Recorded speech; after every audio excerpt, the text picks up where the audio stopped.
Masquerade More Zimbabwe, welcome to our channel Zim Confessions and Deep Secrets. Kana kari kutanga kukuya panini channel, please don't forget to subscribe. Kana chungwa karoka subscribe, but don't forget to comment and share this video. Nasmere Zimbabwe takugai, nyari kupisa, nyari kunetsa, apo parunzi President Mnangagwa, nema plotters abo, masangana ku Precabe farm, apo pawanga wachita a meeting on my possibility ya kupisa General Chiwenga from office. Hanzangwa chiweya, my implications, acho mure Zimbabwe, chakare surukunzi, the army from anamatatu, nana sibanda, nana mutamba, anza anakwatenda this meeting ku Precabe farmers, but they had a meeting ku Borodeo house ya Mnangagwa, pamachete na Mnangagwa, naomera musha. Mure Zimbabwe nyabulitwa na majera jairos, astora ya chiti, Mnangagwa is meeting his plotters at Precabe for a risk assessment exercise. They are deliberating on the possibility of removing General Chiwenga from office and its implications.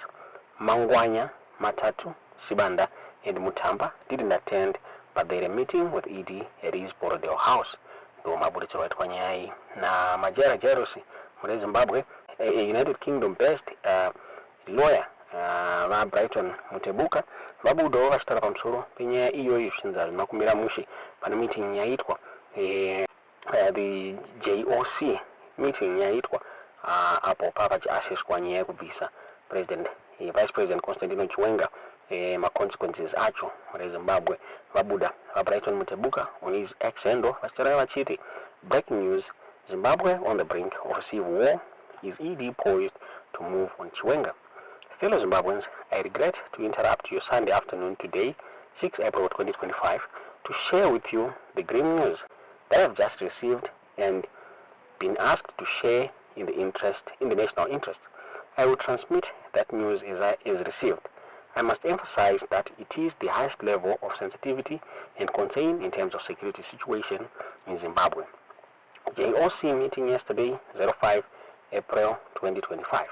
It was reported that there was a JOC meeting yesterday during which the incumbent stated his desire to move on his deputy and VP Chiwenga and asked for an assessment of the consequences of that decision from a security standpoint.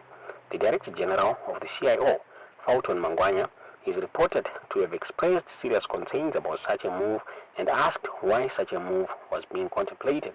The new commander of the Zimbabwe Defense Forces, Matatu, is reported to have warned the incumbent that if such a move was carried out, the country plunged into chaos and implode, with the army barracks immediately becoming a no-go area for him. He was also reportedly advised that Chiwenga was a formidable political figure in the country's political and military matrix, and not one that could be easily removed from his position, akin to what has taken place recently. Today's meeting at Precabe farm in Kwekwe. It was reported that a meeting has taken place today at Precabe farm, attended by ED, Tagure, July Moyo, Oxilia Mnangagwa, Ziambi, and Owen Mudangwe, among others. That meeting apparently resolved to move in on Chiwenga and Rugeje, contrary to the assessment that was made by JOC meeting yesterday. Highly placed sources in the regime have stated that Chiwenga and his team are ready to face that threat head-on and want the nation to be appraised of this accordingly. This effectively means that Zimbabwe is on the brink of a civil war and can literally descend into chaos at any second. If this situation is not arrested or contained or managed carefully, there could be Armageddon and a moment of no return. Mabulitso batwanye na Mutebuka muri Zimbabwe tikaziye kuti muliona senya iyi zvikunza zvinakumira mushe pano kona kuita civil war. Last week pane maruma zakabuda zvino the President Mnangagwa vada replace Vice President Chiwenga nevatagurei muri Zimbabwe move iri kunzi haisikuonekwa zvakanaka inokwanisa kukonzeresa tisingazivi kuti muliona senya itudziwo zvamukufunga mu comment section. I will then come to Baba Chino Gurei second audio. Baba Gurei mu second audio his attack yanga yachinja. Yabva kuzanu PF yakuna Baba Geza. Baba Chino Gurei is accusing Vageza kuti muri kuita zvinhu zvinenge zinyeke machibvisa chinhu kuvanhu makuita chinhu chenyu chezanu PF. and you are going to be easily compromised. And if anything happened, if this revolution flops, we are going to say mapiwa beg. And at the end of the day, nekuti muri mazanu PF and whatever you are going to do, imi baba geza, you are going to be, munogona ngochinjwa mufungo wenyu because majairana kuzanu PF ikoko. And then muri kuti futi vageza vari kudhila nevanhu vashomanana vavari kuudzana navo zvavari kuita, and at the same time vabvisa chinhu kuvanhu. You are very contradictory, Baba Chinogurei. Why am I saying this? You said kuti imimi maopposition and imimi vanhu vachamisa hamusi kuda a demonstration because of my reasons. Amuri kufa, you rather endorse 2030 than kuti mufambe nezvinhu zviri pastikeni zvekuti Geza revolution iunze new government. But let me surprise you and tell you that a genuine opposition now wants what is best for Zimbabwe. And let me also surprise you that the other time you said kuti you might think, let me say to you, you might think kuti vanhu ve-Triple C kana kuti vanhu vachamisa, as you had said, Triple C makasiya this and that. I don't know. I don't want to dwell much on that, but let me say, imimi muri kuzviita kunge muri kutaura makamirira chamisa, ende muri kutaura muri pamberi pevanhu vachamisa, as you say. Anditi ka musafunge kuti vanhu chaivo chaivo vakapusa, ende vanhu mazuvano vakuona nenyaya yesocial media iyi vanhu vakuita vachivhurika. And sentiment yenyu iri kuconfirma what I said sometime last week kuti mufunge inini ndinofesa backlash, ndinofesa kutukwa, ndinotukwa nevanhu vachamisa, ndinotukwa nevanhu vemaopposition, ndinotukwa nevanhu vezanu PF. Ndinotukirwei kunzi usavhure vanhu, siya vanhu vakadaro, uri kuvavhurirei? Ndakavaudza ndikati guys kuti nyika ifambeika, ngatimbosiyai zvemapropaganda emabato, ngatimbofambai nekuvaka nyika ishi. Anditi, but you find kuti hatina kwatiri kuenda, because we still have vanhu vari kuda kuita capitalize with propagandas. When they see us telling people zviri wrong zvinoitikwa neopposition, vanoti musavaudze, musavavhure, siyai zvakadaro, because they are the ones that makes the castle great. Those propagandas are the reason why people follow opposition. ZANU-PF also says those propaganda dzatinopa vanhu dzekuti muopposition atengesa nyika iri kufa nemasanctions, siya akadaro, ende vanhu they are okay with that propaganda, and that's the reason why they keep following ZANU-PF. And who are you to tell them otherwise? Saka kureva kuti chinhu chatiri kurwa nacho panapa ka hachina kuchipa sevana veZimbabwe. Tikabuda mukati memapato atiri tikauya takatarisa Zimbabwe, tiri kuwikena political parties which are into existence as in right now. Zviri kureva kuti we are provocating for a new political platforms which is not going down well with the current leadership of any political party that existed before Geza revolution. So Geza revolution is seen as a threat kune vanhu vari kudya nemapropagandas. That you must know, maZimbabweans, kuti yave nguva yekumbopwanya zvese zvaiitika before vageza vasati vabuda pachena, and pave way for a new beginning for all Zimbabwe. If it means new political players and new political parties and new political outfits, let it be so. Kana Mwari zviri zvavatendera kuti zviitike munyika yeZimbabwe. Because you get to a time whereby people come first. Pane mabato. Therefore, this is why you would see kuti my political players who feel threatened, one, havasi kuda that which we are offering kuti tiite reforms. They don't want them.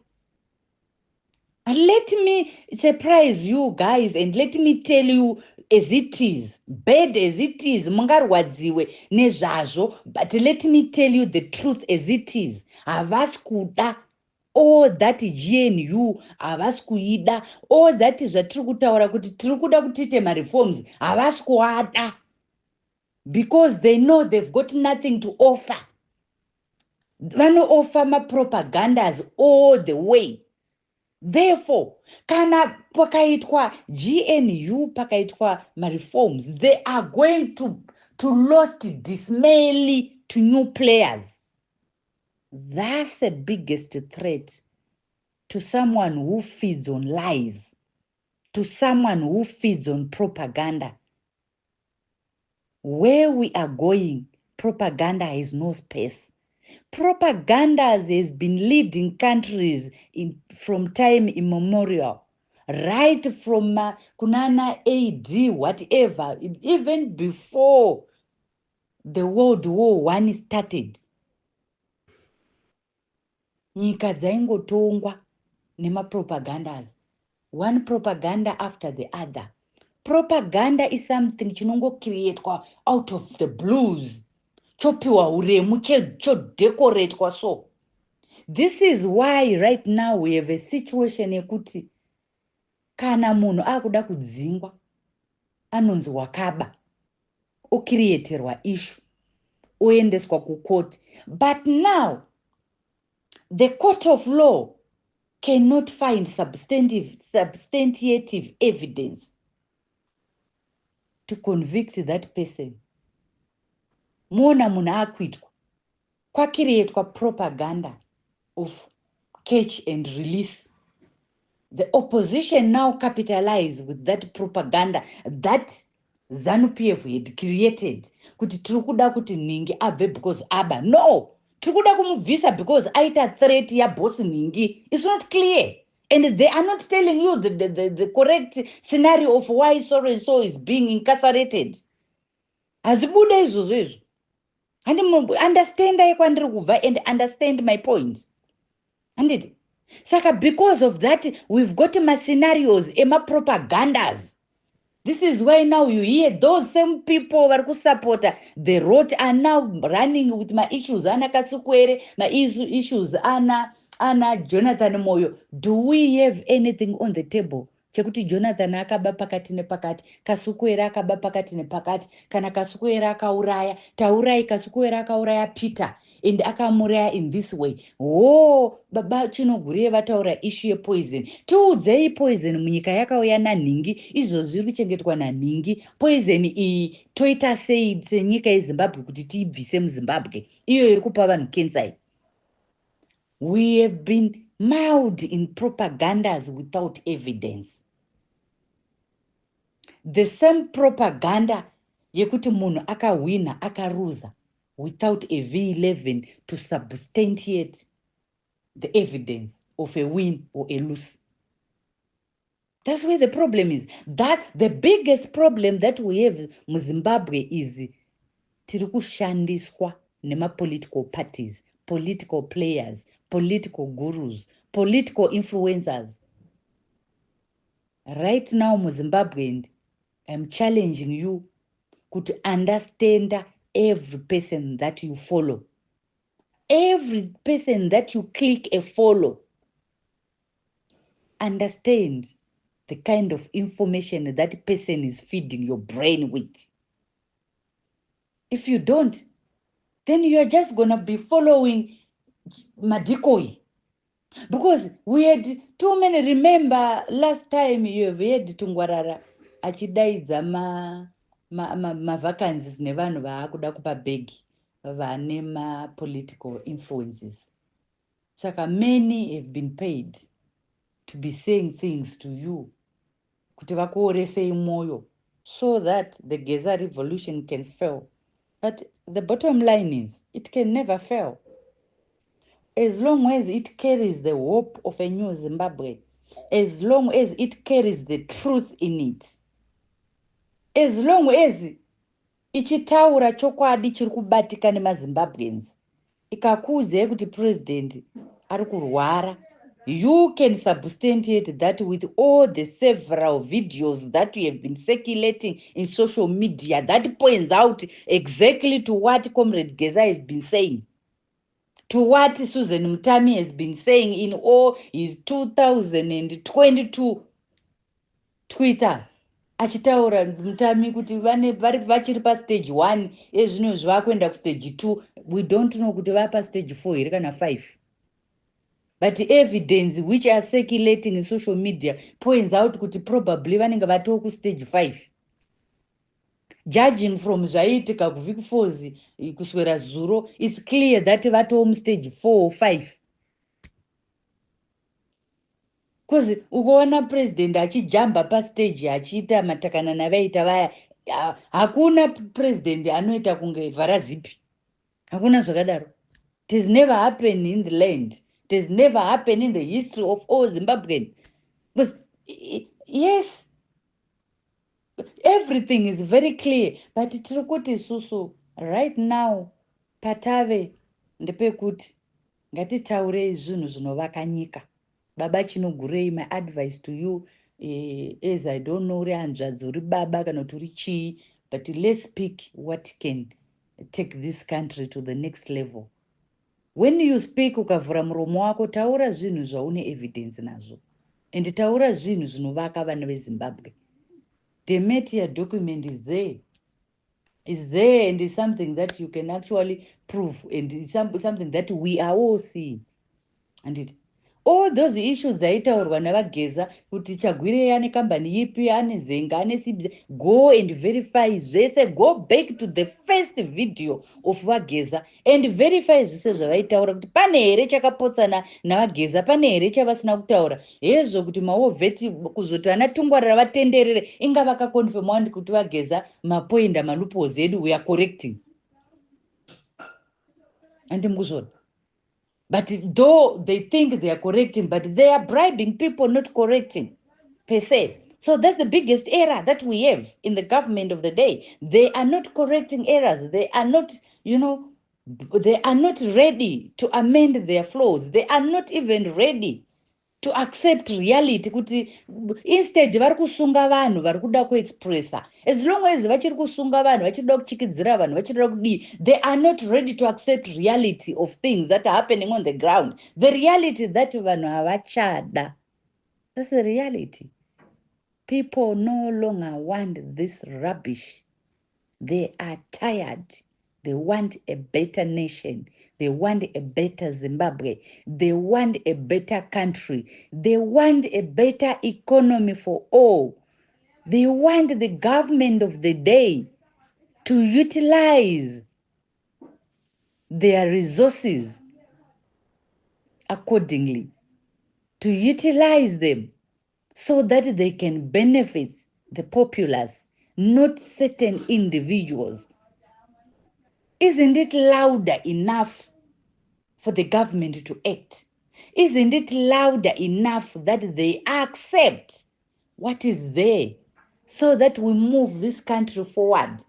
Hapana ari kurwisa munhu. And vageza vamuri kutaura Baba Chinogurei did nothing wrong. There's no way Baba Geza could be dealing all this alone. Obviously, there's a team behind him that he strategizes with. And if you are not part of the team, don't try to confuse vanhu. And the very thing that you mentioned is wati wewe ungavadzosere chinhu kuvanhu, but at the same time wati mamusi kuda. Saka, what are you saying? What are you saying? Because on God, on understanding what transpired on Harare CBD, it is clear that it is ZANU-PF supporters who were amongst all those few thousands that were demonstrating.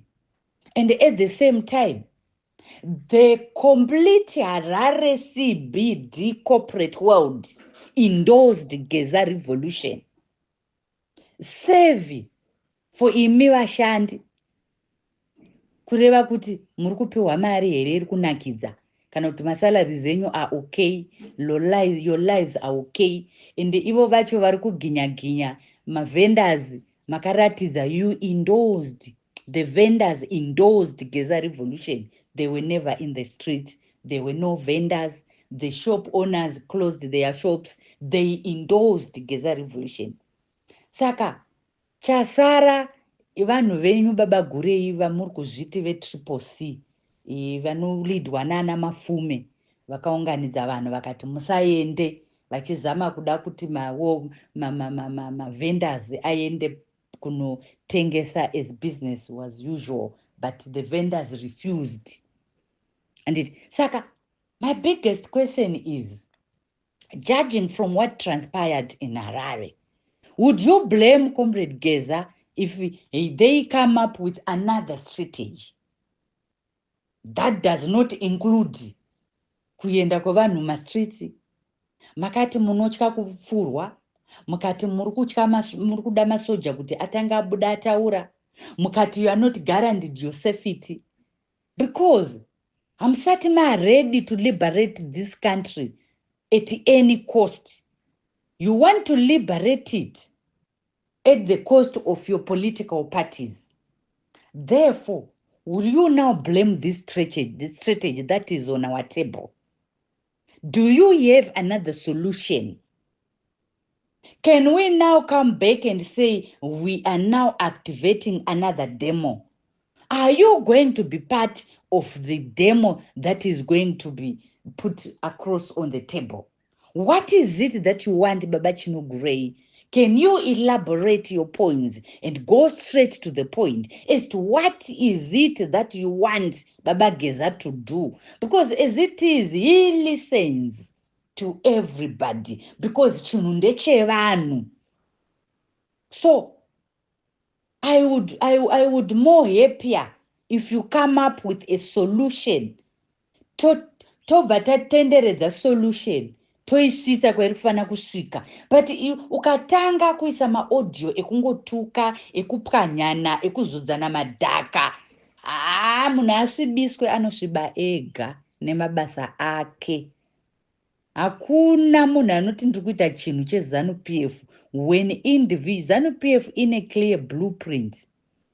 The reason why right now ZANU-PF iri kusemesa kuvanhu is because of certain individuals who are greedy, certain individuals who are evil, certain individuals who are murderers, certain individuals who have done a lot of misdemeanors, a lot of too many bad things. The same happens to opposition. We've got too many people who are in opposition, just there to use propaganda, just there not for people to get a better nation, not for people to get better lives, but not for anyone to benefit, but for themselves to keep being in council offices, being chairperson of certain councils, and, keep stealing from the people, selling stands corruptly, and not availing any stand to the people to get from the front door. That's when we start to say, we are serving the people. And that's when we can now start to say we are serving the people. But as long as we still have zvichiwanikwa ku-opposition, zvichiwanikwa ku-ZANU-PF, zvichiwanikwa all over, and at the end of the day, we are being run with a government mound and full with characters who are greedy, who are never for the people. Because council inotorana yega independently, the minister only oversees. Asatamboona chakaitwa ne council chiri people driven, chikaitwa turned down with the government for the councils to blame the government. It has never happened. Asatamboona vachita come up with vachimboti vedu kuparliament toda kuti mutigadzirire mutemo wakati uri people driven. Tikuda kuti vanhu vawane mastands. Tikuda kuti mastands asatengeserwe kuma developers, asatengeserwe kumna haasati ambozviona izvozvo. Tinongonzwa makuda kudzingana chikonzero pamwe munenge maona kuti uyu haasi kuita zvamuri kuda. But all of you, you are corrupt in every nature, in everything you are doing. You are also as corrupt as the government of the day. So who then is perfect? No one is perfect under the sun. The best way is to live all these my problems atinawo kuma-parties, to focus on one Zimbabwe. We then focus on a one Zimbabwe for all. I think that's the best way kuti titore nyika inui. And that's the best way kuti tiende ku next level. Saka those who thinks kuti they don't have a solution, shut up and don't disturb the train. Those who thinks they have solutions, let's hear them. Because nyika ndeyevanhu, ndeyedu tese. It doesn't belong to any political party whatsoever. No one is more Zimbabwean than the other. All political parties are equal, 100% equal. Hakuna is more superior than the other.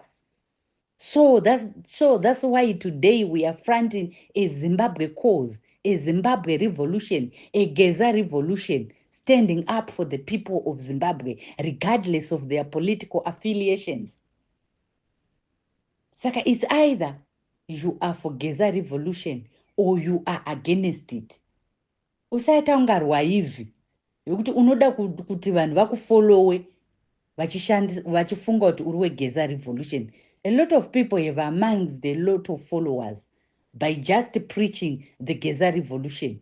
But now vanhu vavafollowa channel kati kurewo kaakuma 2000 followers kana kuma 1000 followers, wakutanga kuchinja toni yako yakutotanga kutoshandisa that channel to oppose the Geza revolution, uchidecorate your excuses. We don't want such chameleons. We don't want such chameleons. It's either you are for the Geza revolution or you are against it. Simple as that.